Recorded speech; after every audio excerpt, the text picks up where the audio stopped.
Hello and welcome to Mindset Kitchen. My name is Diana Paliokaite and I'm the host of the show. I have amazing guests in my kitchen. I was looking forward to having Gary over here for quite some time. It's a huge pleasure to have you here. Gary, over the past decade, has dedicated his efforts to promoting awareness and education on the vital importance of muscle and bone health. I'm sure, Gary, you will share with us today how it all started. Absolutely. Hello, Gary. Hi. Thank You you for okay? having me.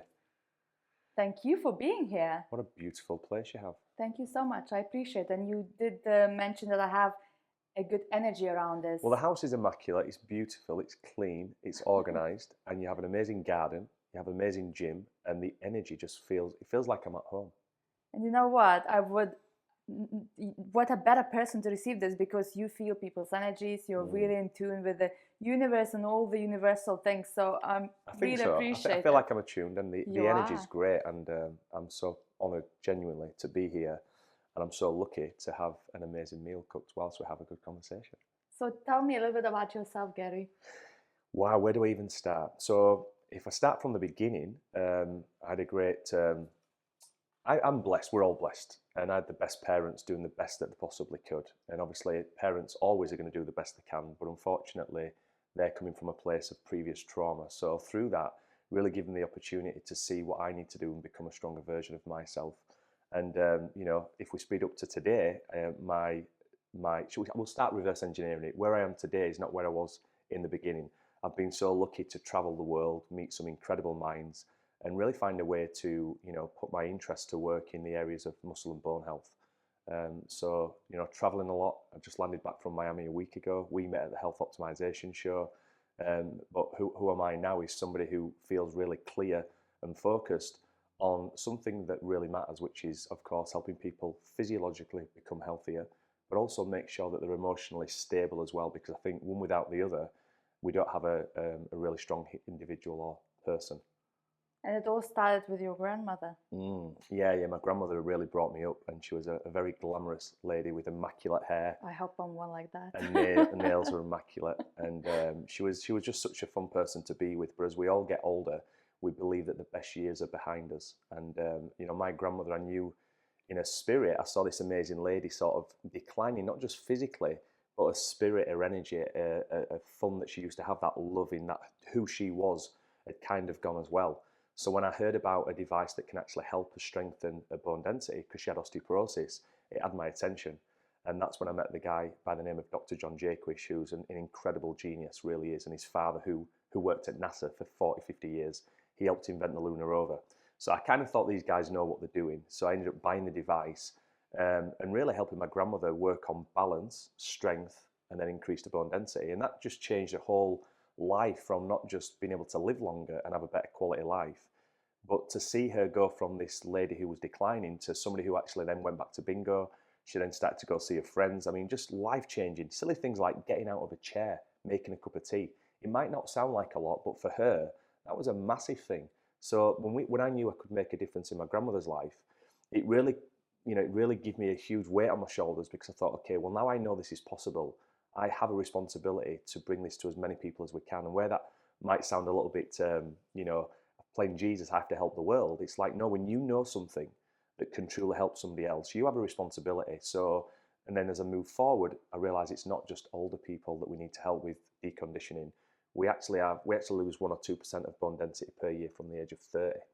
So then when we look at menopausal women and people that are not peak bone mass, and people who have got nutrition, people who are bulimia, there's all sorts of conditions why we would have weaker bone density.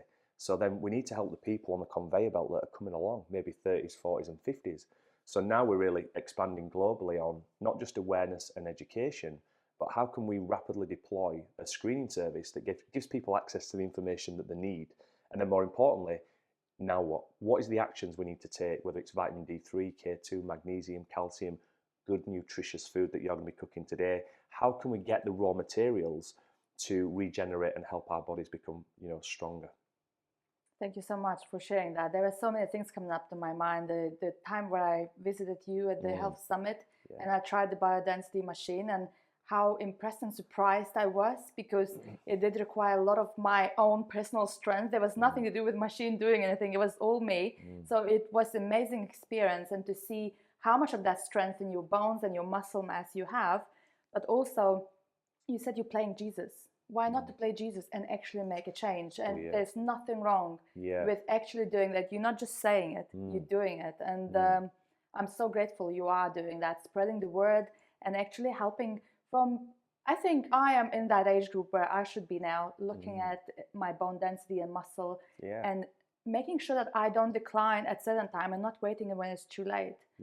And realizing that at the early age, it's so important to make a change and make a quick change without less consequences, I think. Yeah, I mean, awareness is great. Awareness is even better. And then once you're educated in that, I think we can all make better decisions. So really, we have a business and everybody's got a business exchanging time for money or whatever the products are.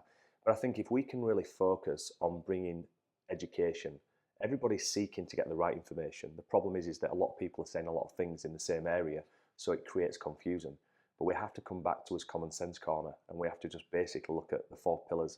A lot of my presentations, and you attended my talk on Saturday, thank you for the support. But as you noticed, a part of my presentation, it wasn't even on my presentation. It was getting real about getting people the results of health. Everybody in that room was there to live longer and live healthier. But when I asked the question, how many people are actually addressing sleep, very few people was actually addressing that. And that wasn't really to blame, shame, or judge anybody, although it was. It was to really to highlight that no matter how much biohacking is amazing, unless we address the fundamentals, and I'm not selling sleep, I just genuinely care about people being healthier.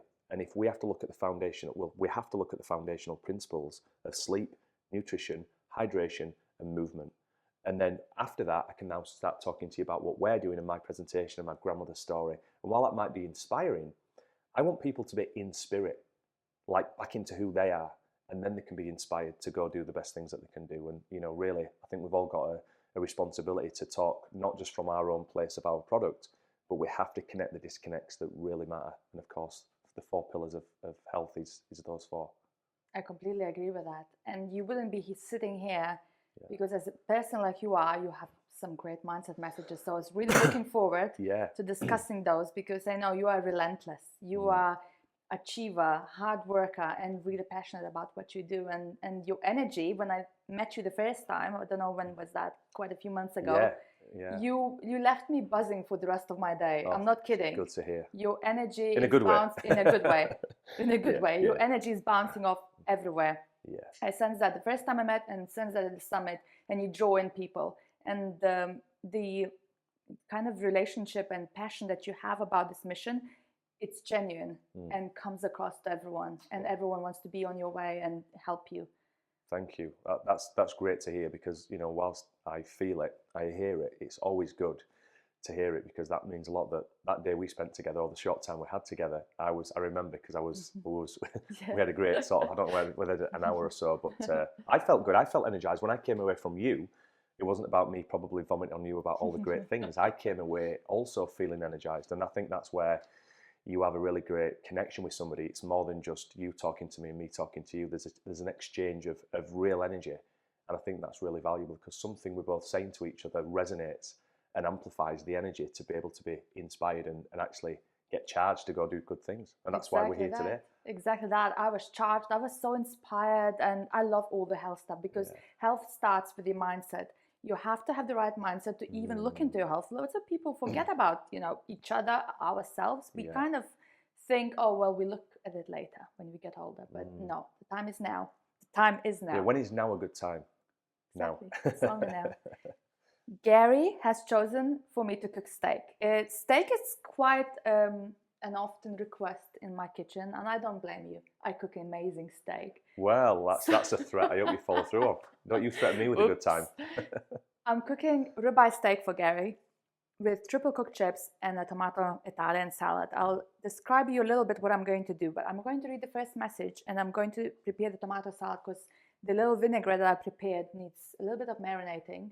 So for the next 30 minutes or so, it will be perfectly done for you when you actually eat. Blessed. So I'm going to read first message. Be relentless in your pursuit of excellence. Collaborate with the best and never stop innovating. Wow. Tell me about it. Well, being relentless. I think being relentless sounds a bit David Goggins, be relentless. But I think when you find a big enough why, the how and the what shows up. You see, I don't get up in the morning wanting to go and do this, I bounce out of bed in the morning wanting to go to do this. Wow. And it's like, I truly probably should sleep and stop being a hypocrite of my own self, because I genuinely cannot wait to get up in the morning, and I don't want to go to bed at night, because I'm so sort of passionate and energized about what I'm doing. It's like, we haven't got time to mess around. You know, we have to be really efficient with this time, but we also have to realize that time is so finite. None of us know how long we've got on this planet. So to be relentless is to find something that really matters, something that you really feel aligned to. And then when you collaborate with the right people, I think the biggest thing is not when you get there and you achieve whatever it is that you're trying to achieve. I think it's the journey, spending time around people, being relentless at having good, authentic relationships. One of my CEOs in one of the companies, Ruth, she's absolutely amazing. And we took her out, we was in Wales just yesterday, and we were screening people's bones, and you know, people are joining up for Biodensity, and Sarah, who's a single mother, she's just an absolute sweetheart. Just seeing those types of people, I'm like, this is not work. This is not like something I'm doing to the end of it, then to take a paycheck and then retire. This is like, you know, I will never retire. Like, if I didn't get paid one penny, I would still be doing this genuinely. And I'd be doing it with just as much passion. And Ruth also, I mean, she's 60 plus years old. She's Welsh. I can't understand the words she's saying. So when me and her get in a room, we just like talking. I don't think we just energized each other. But when I saw her and her dedication to not my mission, to the mission, to the problem that we have here to solve, it's all of us are coming from a very similar place. Like, we're all on this side of the table looking, how can we solve this problem? And there's no excuses. It's a case of like, what's the problem? How do we pivot? How do we solve it? And I think that's the purpose we all need in life. When we create a purpose and a mission big enough, then I just think that you are in spirit, you're massively inspired. And that's where I think I want everybody to be inspired by what they're doing, not to feel like they've got to get their ass out of the bed in the morning to go and do a job 9 till 5. I agree with that. And I've been there in that job thinking, I'm going to job, I'm waking up, I've got loads of things on my mind and feeling quite stressed and worried and so on. But I know I had that pursuit and relentlessness in me because I was doing for certain reasons. So, you know, when people have something and they have a harder side at work where they're working really hard and it's horrible and they're stressed, but they also have another side where they're earning money and it's giving them opportunities and taking care of family, traveling the world, whatever. Usually the negative side overclouds that positive side, because I agree in my life, and this is my kind of mindset, you can't be having 100% of everything is amazing and going well. There has to be things not going well. There has to be things that are horrible, I don't enjoy doing. Believe me, there are so many things with Mindset Kitchen I don't enjoy doing. But you do it because there are so many amazing things on the other side that overpowers and takes on to the positive. And I think I kind of feel what you're doing, because when I started Mindset Kitchen, I went for that pursuit of excellence. I'm relentless. So relentless doesn't mean you have to like run 24/7, you know, do stuff. Relentless means I am ambitious. I believe in this. I look after myself. I sleep more, please. Sleep more. Look after my health. Look after my friends, my family. And I'm positive and I'm giving that infectious energy to everyone.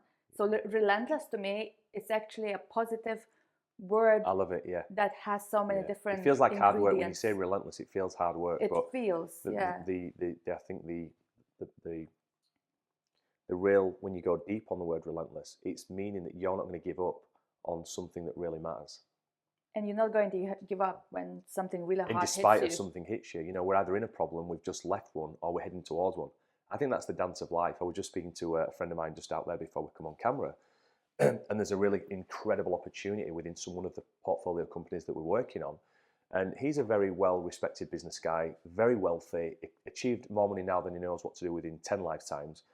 But his commitment to helping people is just amazing. I get goosebumps. And when he's come into contact with somebody else that's not aligned, he says, we don't need that person. But I just said, look, just remember, in any situation, you get given a really great opportunity, but the way the universe works, it has to give you a problem, which is called a challenge, which I call a gift. Because if we can figure it out and become the observer in this, that's where the growth is. That is where the true growth is. So I don't want to welcome loads of problems, but if something shows up and it keeps showing up, it means at some level we've not actually seen it. So it's an opportunity to be aware. I always say to people, be the observer in your own crisis. And when you can become the observer, you have the answers within you to get around this. Everything that you need is within you. All the answers is within you. Everything that you're looking for is not external. The problem is we get so busy, we get reactive. When we get reactive, then we can't really make strategic, good decisions because we're kind of like making a bad choice from a bad place momentarily, which affects then the long-term strategy of what you're doing. So and that's why having a team around with you that truly care, not just about what they're doing. I want to look out for you. You want to look out for me. I want to get your back. I want to see things that you can't see. So for me to truly work with any of my team, I have to really, really listen to them. I have to know that I know enough to not know that I know anything. I don't know nothing, but I know enough to know this, and I want to listen to what you're saying. Instead of listening and nodding and saying, yeah, yeah, yeah, and I'm trying to power up what I'm going to tell you, if I really listen to you, then you're going to give me some information that I wasn't aware of before, and vice versa. And in that dynamic, that's where the growth is. That's where the collaboration is. And so I don't really see problems as like, oh my God, this is a problem. Like, wow, this is, and I truly do this. Great. And I have them every day. I mean, they're coming in all the time. It's like the more you expand and the more you go forward, the bigger the challenges come. And I think that's the way life is designed. It's the now what? Who is on your side? Who can you rely on? And you have to rely on yourself, number one. Don't rely on anybody else other than yourself.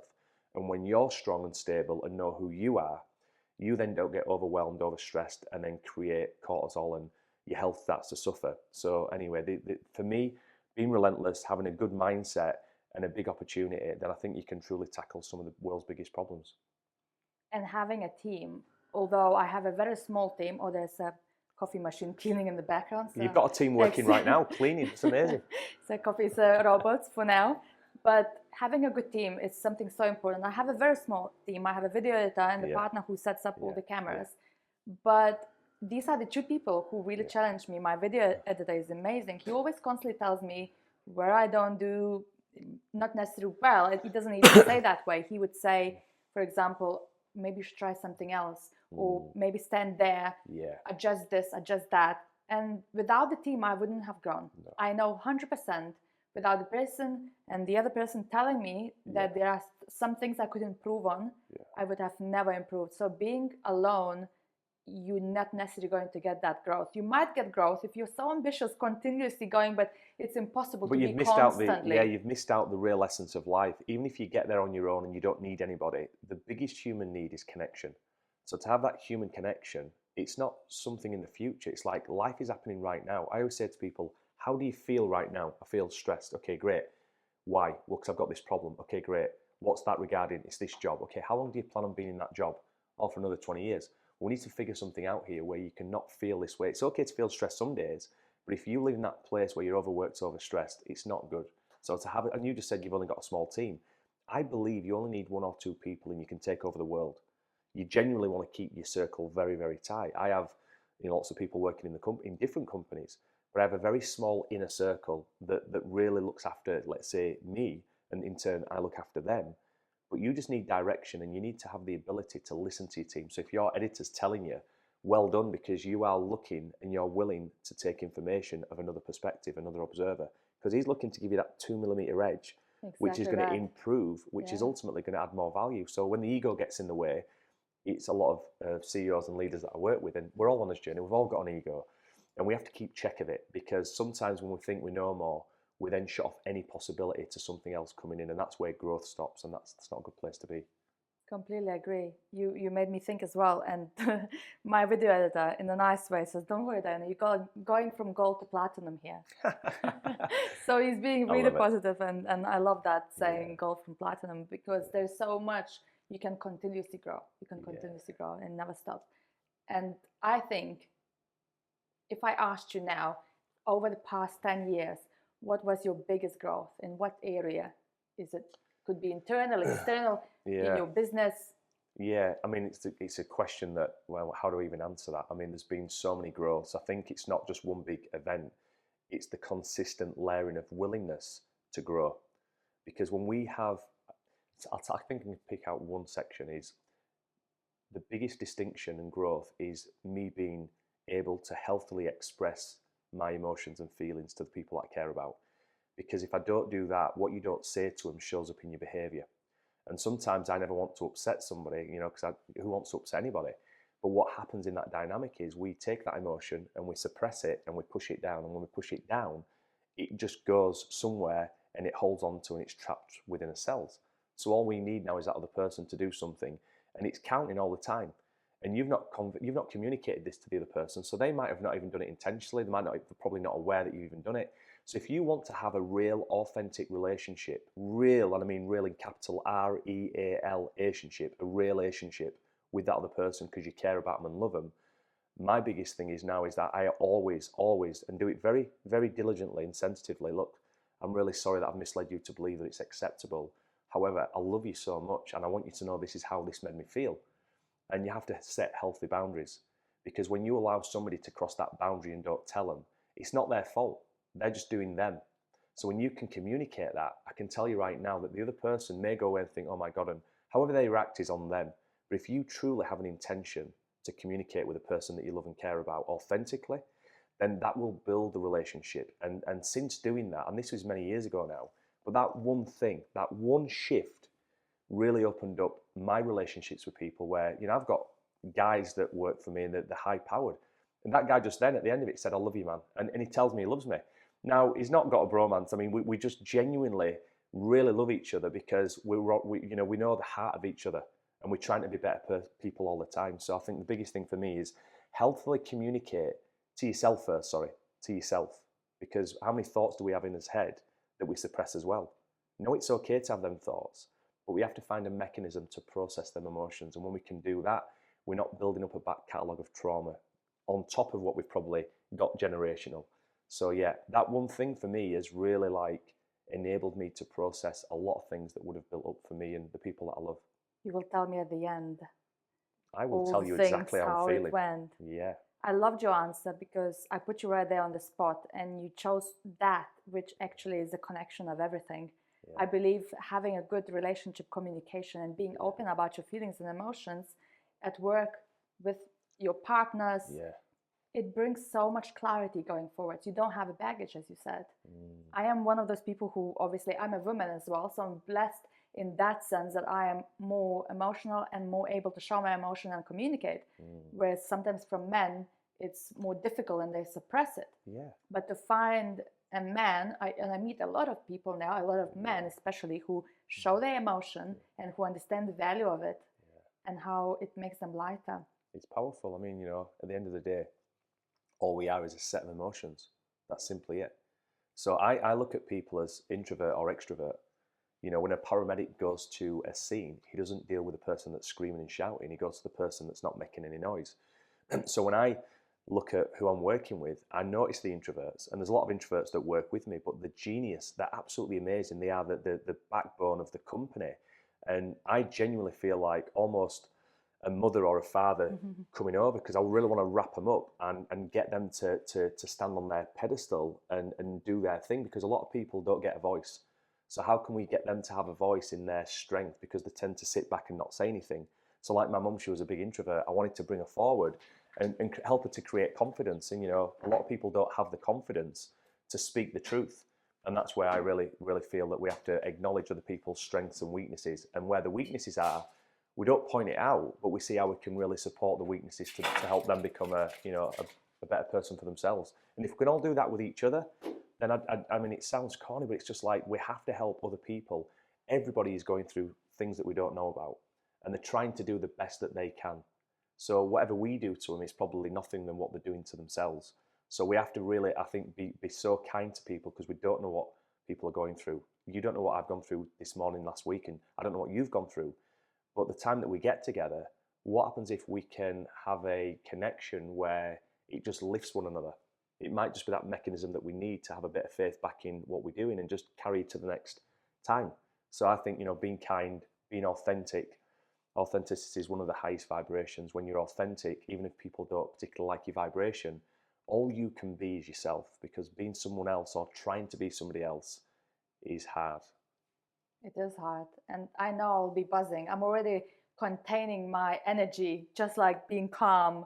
You just have so much within you, Gary.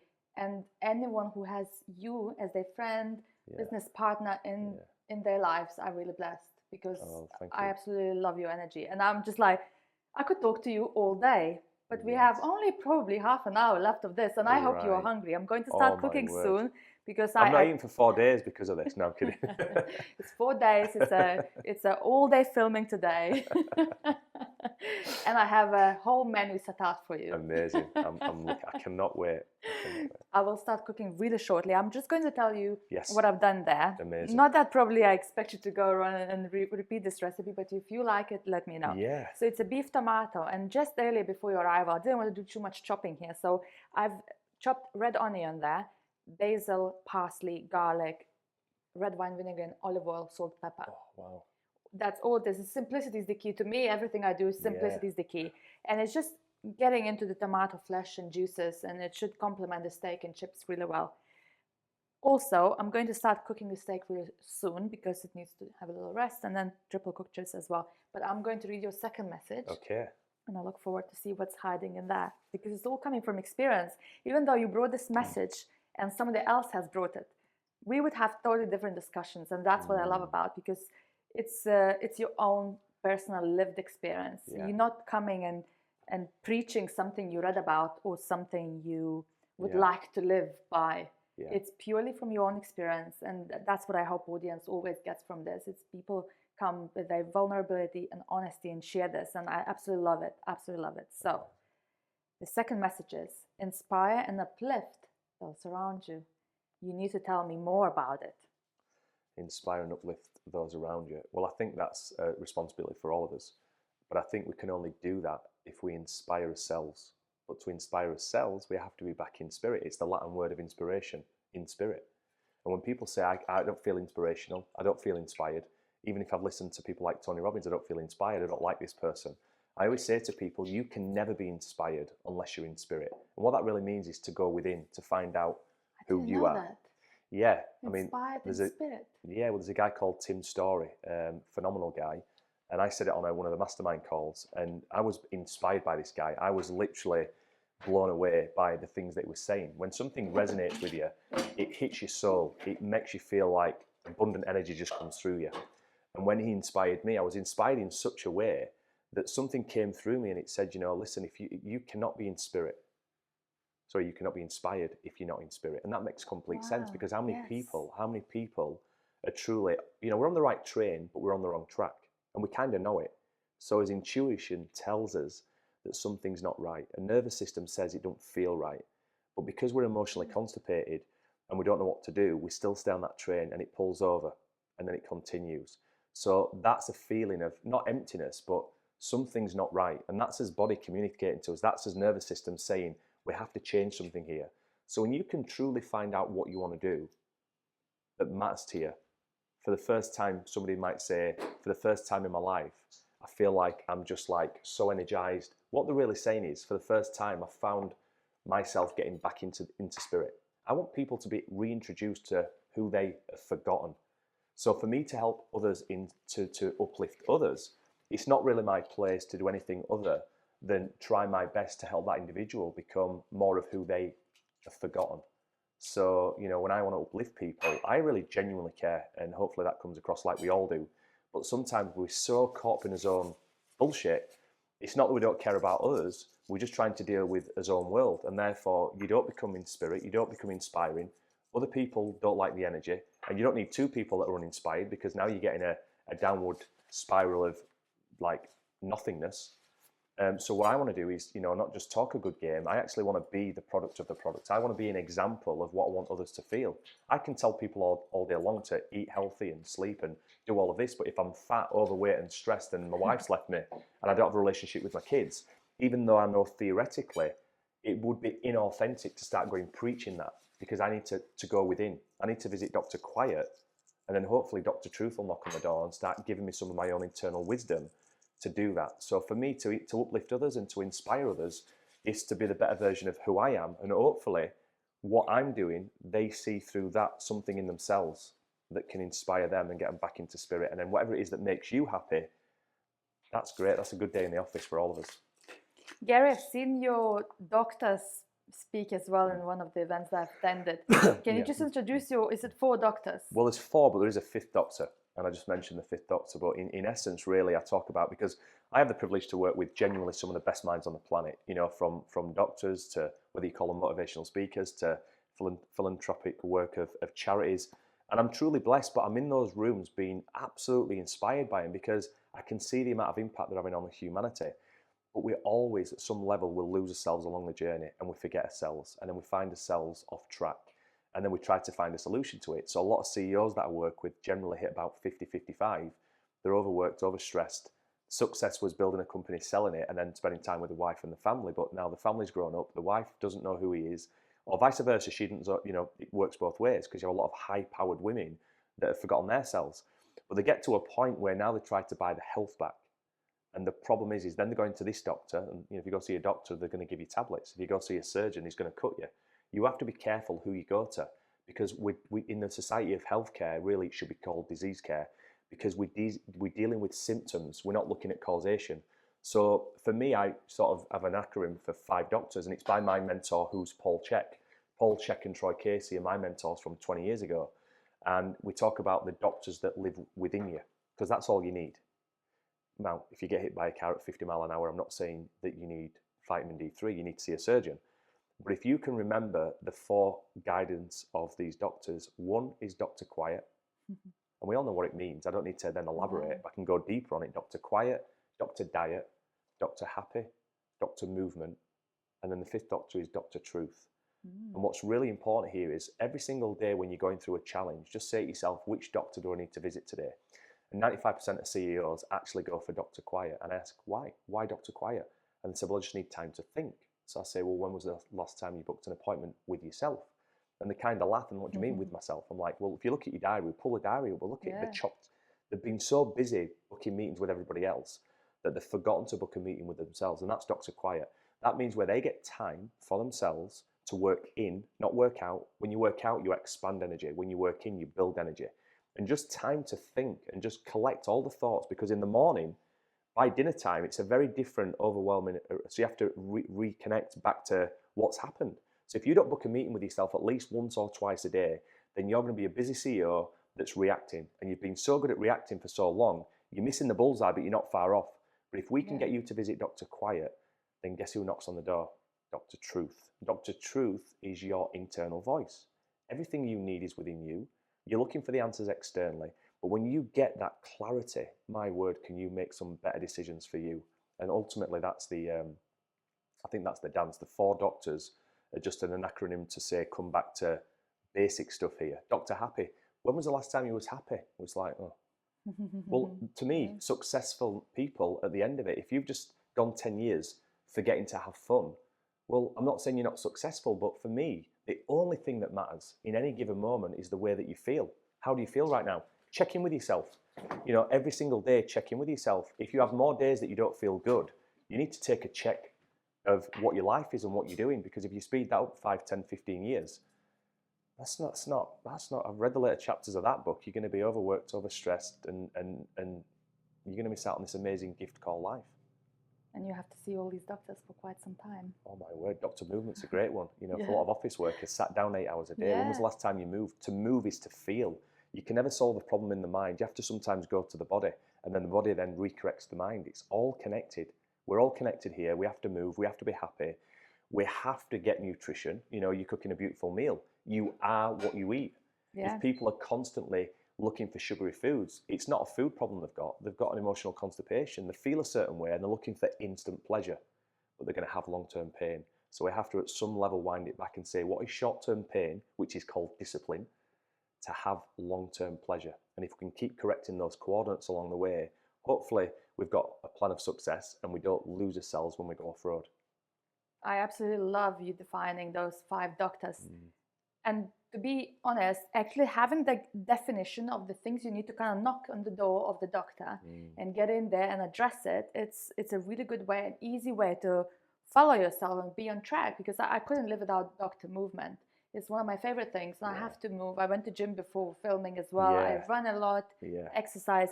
but also diet and healthy eating, and also that being quiet. I hope you have an appointment today with yourself as well, Gary. I do. I had one this morning. It was an amazing meeting. Perfect. I'm glad I showed up for myself. Hopefully we all have appointments to ourselves, and you showing up is a great thing. Gary, just before I start splashing, so the people who are listening this on the podcast audio version, I will start splashing a lot with the steak. So bear with me, and I'll use the lid just to cover a little bit. But how would you like your steak cooked? A medium, please. Medium, perfect. So far, I cooked maybe 3 or 4 steaks on the show before, and I've never ever asked them how they want it cooked. And they cook it, and they say it's perfect. So I used my intuition, but I thought I will not take risks anymore. No, listen, use your intuition. I will go with it. I won't hold any resentment if you cook it too much or less. There you go. Amazing.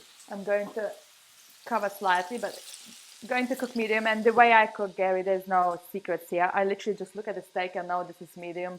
Press a little bit. I'm one of these cooks who don't really measure things. Even better, it's intuition. Intuition. I just cook. I just feel.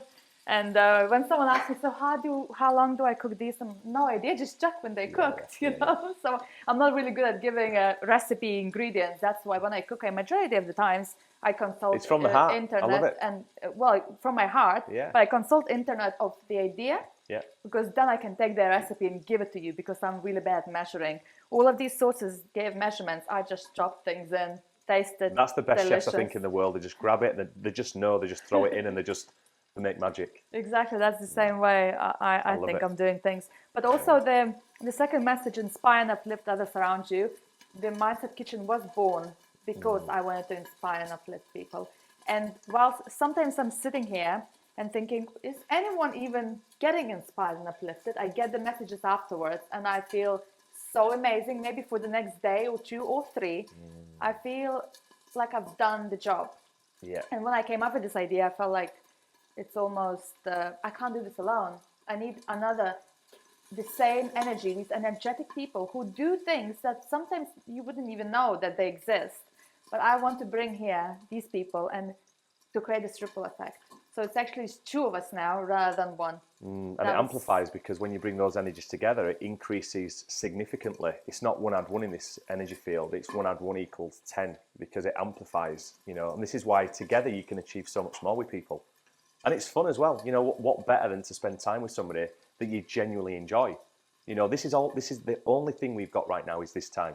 So to me, this is the most important time of my life right now. And I mean that, because this is all we've got. This moment of our life together.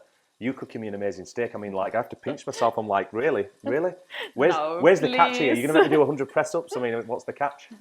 I love that. You introduced this catch. Yeah. And we're skeptical, aren't we? I just really, he basically came in this afternoon, and he said, what's the catch? You know, something is going to happen. And I said, I don't have a catch. It's all genuine, caring, love and respect. But now I feel like I'm coming up with some catch. You've got to catch something. Somebody's falling. I am just going, not even that way. What's the catch? I will make you go and do 100 push-ups. Oh my gosh, I've just manifested 100 press-ups in my life. Okay, well, that's good. In my gym. You've got a good enough gym. We should do that and get some footage in there doing a few press-ups. That's the catch-up. There we go. I want to see how Dr. Movement is doing in your life. There we go. We can show and lead by example. Not sure if I have the steak and then do 100 press-ups. Maybe we'll, but there we go. See if I can do 100 press-ups. Loving this. Actually, what I'm going to do, I just lifted the lid and it's making a lot of noise. What I'm going to do, I'm going to introduce these doctors to my son as well. Yeah. It's only, the reason I say that, because it's so important when you define something. Because you could say, well, yes, I need time to myself. I need to be happy. I need to go to gym. What's the other one, sorry? Dr. Diet, Dr. Quiet. Diet and be healthy. It's having the definition allows you to see it quickly and directly, rather than thinking, what is it? What is it that I need? Yeah. So if you sit there and think, oh, I feel not really well in myself, maybe diet and Dr. Movement, Dr. Diet, and then Dr. Happy will be actually just waving to me, you're good. You know, because if I address these 2 things, the Dr. Happy is probably never going to see me, because I'm going to be happy anyway. I don't think you can engineer happiness. I think happiness shows up when you get to know more of who you are and find your path. Because you're happy. Happiness is not just a joke in your lap and that's happy. It's a state of being.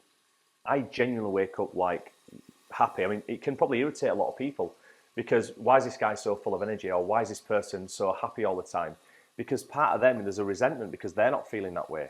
And it's not because they're nasty people. It's like we're all yearning to feel a certain way. The reason you've done all of this is because at some level you felt there's a need to feel more of what you didn't feel at some point. It's the polar opposite. In the absence of, happiness, there's sadness. We've got to have sadness to know and appreciate happiness.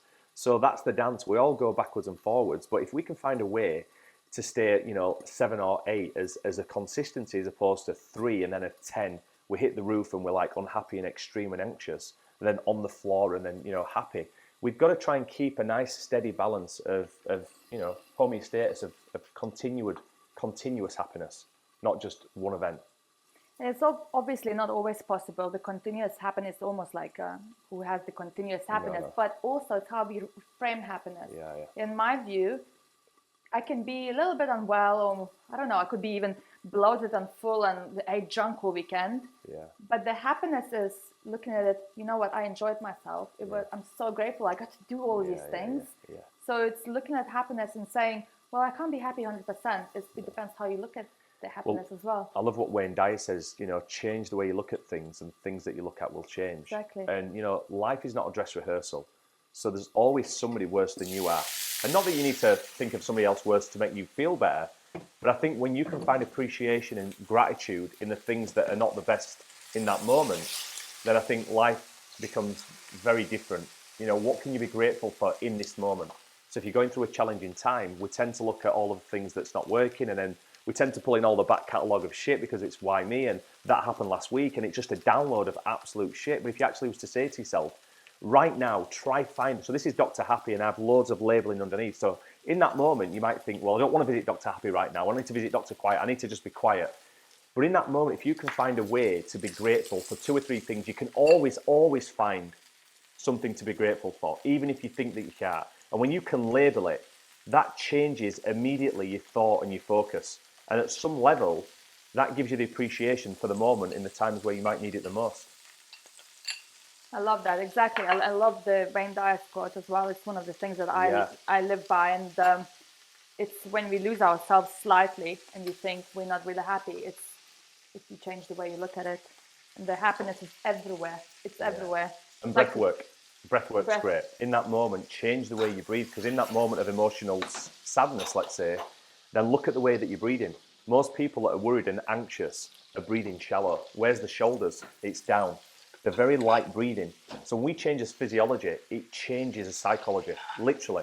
So even if you just say, right now, the last thing I want to do is go to the gym. But if you can find a way to move and have something to go to immediately, when I feel this way, what can I do immediately? Now, sometimes you have to just sit with the thought. I'm not saying a minute a sad thought comes in, you have to jump up and down and do 10 press-ups. What I'm saying is we have to feel as way through things, not just have a thought, get stressed out and try and avoid it and suppress it, and then go drink alcohol or do something that's not going to serve us. We have to know that it's okay to feel a certain way. And we have to be a little bit more easy on ourselves, because I think a lot of the times we are so hard on ourselves. We don't give ourselves permission just to be. I love that you introduced the breath work as well, because I've never been looking into breath work for quite a few years, now maybe 2-3 years. I was really focusing on the breath, especially obviously on the meditation that I do, and even the running, the way you breathe, you assist yourself into almost prolonging the energy, the vitality, and how you feel. So breath work, we forget. I think I may be talking for everyone, everything. but it's just we forget how important it is. Yeah, how we are emotionally will show up in this breath. So we change his breathing, we can change his emotions, we can change the way we feel. You stop talking there because you can see me juggling the hot steak. The more oxygen we have, the better. The more nutrients the blood can carry. Oxygen's carried by blood, so the more oxygen we have, the more healthy we're going to be. It's a doctor. Wow, this is Dr. Diet in terms of food.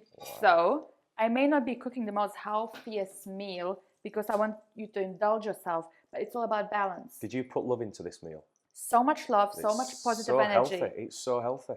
Well, I agree with that, because I'm actually focusing on food and how you eat it. And I know when you eat this, you're going to eat happy. You're going to be content, positive. You feel welcomed here. I hope you feel respected. Absolutely. And when you eat it, the way you digest it will also contribute to your body in a really positive way. Amazing. And I believe in eating food happy Yeah. makes a huge difference to the way Well, we digest. On that point, just think about this, and hopefully this is valuable. Most people are on the move so much that they're reacting, that when they eat food, they're in fight or flight, which means when you're in fight or flight, it means that you're not in rest and digest. You can't digest the food. So fundamentally, when we eat, we have to give ourselves a bit of time, a bit of space to decompress. And before we eat food, we literally have to find a way for the nervous system to feel safe. Otherwise, you ain't going to enjoy the meal, and you certainly ain't going to digest the food, which then you have a nutrition problem. So without going deep on that, so many of us don't give ourselves the time that we need. And this is when I talk about not just booking a meeting with yourself. You have to carve time out of the day for fundamentals like going to the toilet, eating food. And you will find time, but find the time that gives you time to be able to really not just have 5 minutes to do something that takes 4 minutes. Find something that might only take 10 minutes, but give yourself the gift of 20, 30 minutes to appreciate and just the ambience. Just don't be rushed. I mean, I'm probably the worst person because I move from one pillar to the post, but I kind of like wherever I go, I'm just happy, but I still need to find a way to calm my nervous system and to appreciate the moment, because we miss so many things because we're just all busy beings. You know, we need to start being aware of the now, the power of now. The Power of Now. It's a great book. There's another book. Yeah. I think we could talk so much within each of these messages. There are elements and layers upon layers, and how you live by and what you bring in. Yeah. And I'll keep you for another 3 hours here, so I'm so sorry. Listen, if you can keep me here all the time, it's great. It's amazing. Whilst you've been talking, I popped in the chips. So what I've done in the morning, as I've done a couple of times in the show, but I love cooking triple cooked chips. And I pre-boil the potatoes in the morning, then I cool them in the fridge, and then I pre-fry them on 140 degrees only for 8 minutes. Wow. And now I'm cooking again them around 180, 200 temperature for another 8 minutes or so until they're basically crispy. Wow.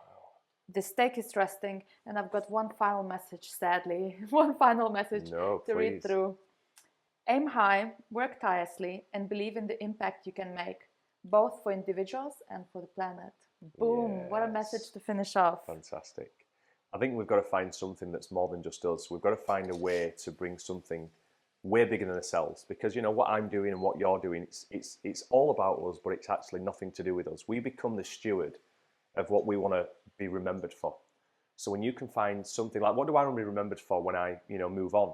I want to be known as somebody that really cares, somebody that's really passionate and exciting and blah, blah, blah. But the reality is what difference did I make? Because we'll all be measured, we'll all be forgotten about in thousands of years. But like, I want to make sure that I'm an example for my kids, number one, an example for my grandkids, number two. And at some level, something I have done has truly inspired them to find out whatever it is that they want to do. I think we all want to bring value to the world. We just have to find a way to get past the whatever it is in life. We all go on our own journey, but we have to find a way. Once we find ourselves, I mean, I'm 43, and I'm not sure if I still know. I'm not sure if I still know what I want to do. But ultimately, I feel like I've genuinely found my purpose, and it's not particularly bone health. You know, I always say to people, okay, I might be known as the bone guy or whatever people remember me as, but I want to be the guy that, finds a way to help an individual connect the disconnects in themselves, because I don't have all the answers. I certainly don't know everything. What I do know is hopefully valuable. But I want to do two things really well. I want to help to influence the influencers, and I don't mean in an egotistic way.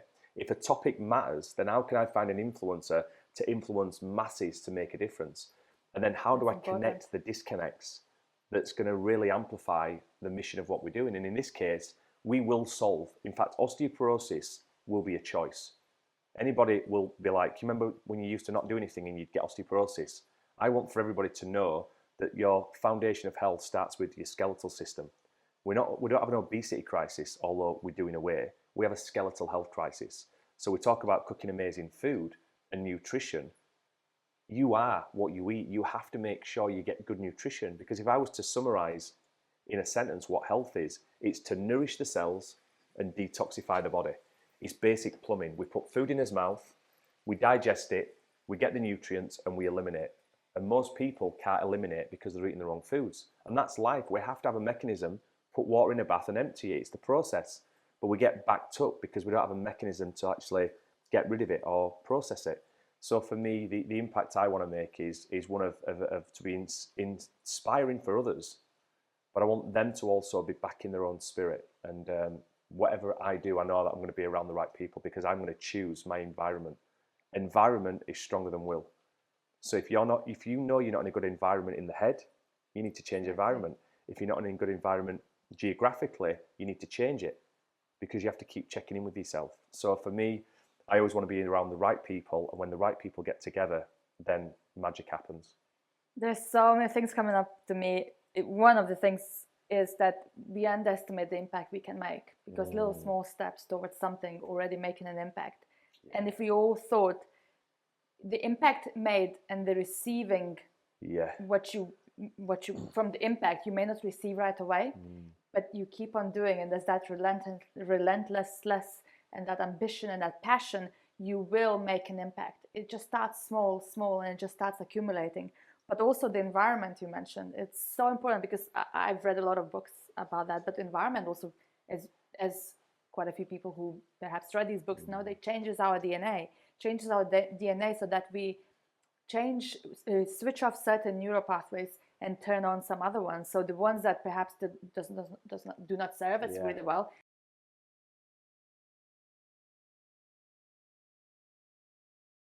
Get diseases, as you know. So I love that you mentioned quite a few of these things, environment, and I think understanding and having knowledge of that and starting all within you first is the most important thing. It all starts with you.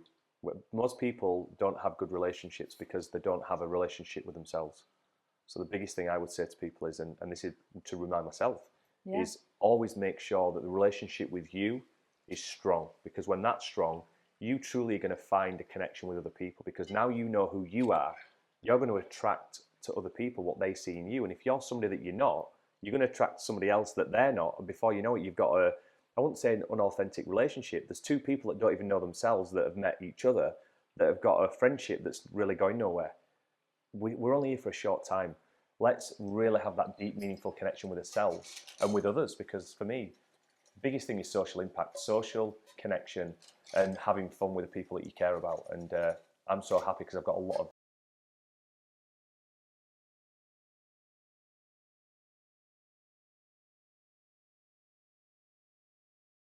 seriousness, but I also want to make things fun.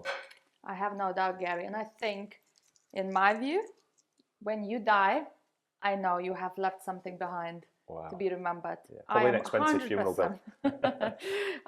It depends, you know, how you want to. Throw me over, put me out with a dustbin man and just crack on. Doesn't matter, isn't it? Doesn't matter where we go. We don't feel it. We don't know anything about it. No, absolutely. So the chips are done. Wow. As you can see, they are crispy. They're nice and crispy. What I'm going to do is serve you, because if you have anything else to add on, please go on. You can bring in the fourth messages. I'm putting you in the spot here. No worries. But if you have anything else, please go on. But I'm going to serve you here, and really hope that this steak is how you like. It's been resting here for a while. Gary, do you cook yourself? Do you know what? I'm going to be honest with you. Gary Rhodes is a famous chef, or was a famous chef. Yeah, but that's not the one here. But unfortunately, the best I can do is probably cheese on toast, microwave chips. Not that I would ever do microwave chips, but of course, you know, I'm so blessed that I've got an incredible, amazing partner that cooks. But we travel so much, we tend to eat out probably more than we should. And what a blessed life to have. Yeah. But you would love to cook.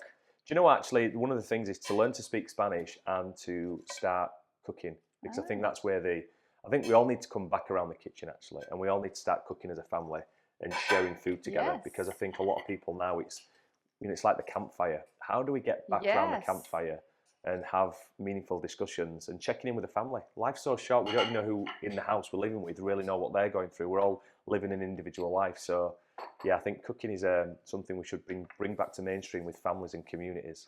I agree. That's the future nightclubs. I agree. Cooking is connection.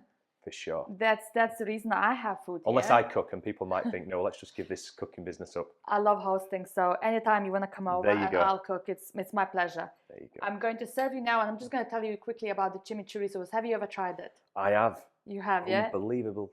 You like it? I love it. Great, because I like peppercorn sauce or chimichurri. It's my two favorite ones. I always order both, just in case. You're right. If in doubt, get both. I'm not going to put on top. I'm just going to put a little bit here. But chimichurri is essentially chili, parsley, oregano, garlic, red wine vinegar, olive oil, salt, pepper. Wow. Done. And it looks amazing, my word. Talk about presentation. Well, you can't really present the steak too much, but it is what you see. It's amazing, honestly. So Thank there you you go, so Gary. much. Ribeye, That's amazing. Wow. steak with triple cooked chips, tomato salad, and a chimichurri sauce. I hope you enjoy. I feel it. Thank you so much. That is Thank amazing. you so much. Thank you so much for bringing your wonderful messages, and for the audience, be relentless in your pursuit and just realize the impact we are all making by doing little small things. And your last messages it's a powerful message to end the show. Learn to love yourself more and learn to love from a distance to those that are not serving you right now. Love it. Absolutely gorgeous. Thank you so much. Thank you. Gary, thank you for being here. Thank you. It's a huge pleasure.